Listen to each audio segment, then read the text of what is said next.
Hello， 大家好，我是刘毅。今天我们做到酱爆鸡丁儿。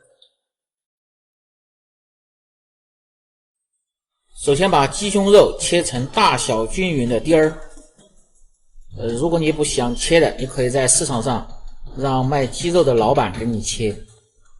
鸡丁儿切好，清洗干净，挤干水分，先来腌制一下，放入少许的盐、胡椒粉、少许的白糖、料酒。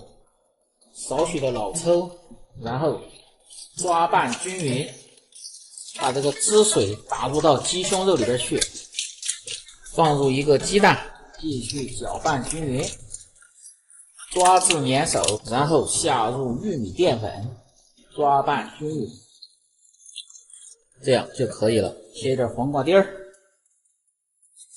是个酱香微甜的菜。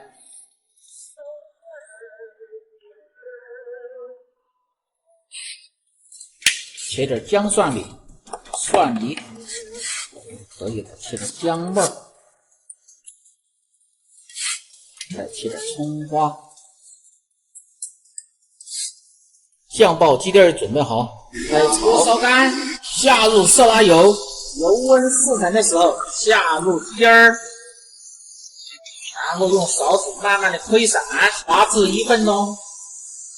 下入黄瓜丁儿，然后再划20秒爆出。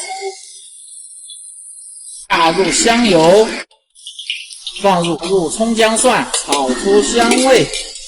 下入甜面酱，炒香，然后再下入蚝油，炒出香味。放入少许的生抽，炒香。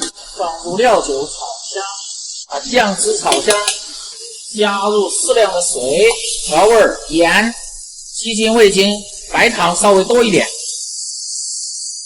下入划好的鸡丁儿，用水淀粉勾个薄片儿，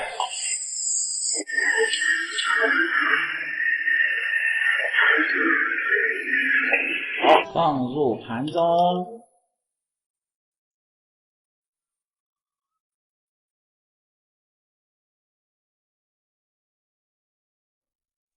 酱爆鸡丁就做好了，家常做法，酱香味浓，大人小孩都爱吃的菜。如果你每天不知道吃什么做什么的，就关注我，美食每天更新，关注西瓜视频美食刘毅，这里总有你喜欢的菜。